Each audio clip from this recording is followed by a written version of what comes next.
There is an idea of a Patrick Bateman, some kind of abstraction, but there is no real me, only an entity, something illusory, and though I can hide my cold gaze and you can shake my hand and feel flesh gripping yours and maybe you can even sense our lifestyles are probably comparable, I simply am not there. I had all the characteristics of a human being, flesh, blood, skin, hair, but my depersonalization was so intense, had gone so deep, that my normal ability to feel compassion had been eradicated, the victim of a slow purposeful erasure. I was simply imitating reality, a rough resemblance of a human being, with only a dim corner of my mind functioning. All it comes down to is this: I feel like shit but look great. Is evil something you are? Or is it something you do? There are no more barriers to cross. All I have in common with the uncontrollable and the insane, the vicious and the evil, all the mayhem I have caused and my utter indifference toward it I have now surpassed. My pain is constant and sharp and I do not hope for a better world for anyone, in fact I want my pain to be inflicted on others. I want no one to escape, but even after admitting this there is no catharsis, my punishment continues to elude me and I gain no deeper knowledge of myself, no new knowledge can be extracted from my telling. This confession has meant nothing. Quote. I'm into, murders and executions mostly.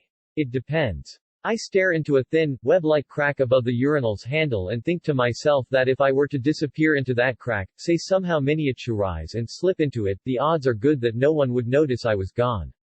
No one would care. In fact some, if they noticed my absence, might feel an odd, indefinable sense of relief. This is true, the world is better off with some people gone. Our lives are not all interconnected. That theory is crock. Some people truly do not need to be here. There's no use in denying it, this has been a bad week. I've started drinking my own urine. I laugh maniacally, then take a deep breath and touch my chest expecting a heart to be thumping quickly, impatiently, but there's nothing there, not even a beat. We buy balloons, we let them go. It strikes me profoundly that the world is more often than not a bad and cruel place.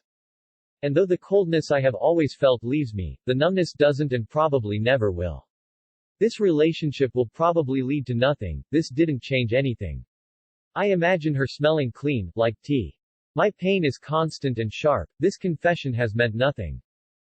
Why not? Give me one good reason why we shouldn't get married. Because trying to fuck you is like trying to French kiss a very, small and, lively gerbil?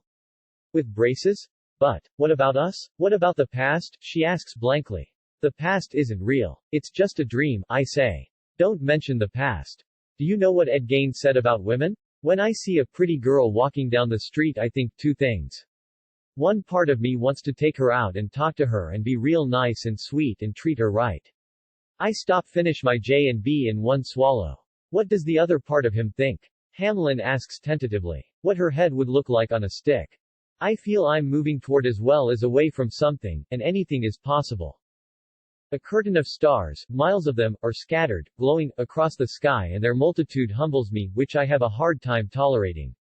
She shrugs and nods after I say something about forms of anxiety. It's as if her mind is having a hard time communicating with her mouth, as if she is searching for a rational analysis of who I am, which is, of course, an impossibility. There is no key. I think a lot of snowflakes are alike, and I think a lot of people are alike too.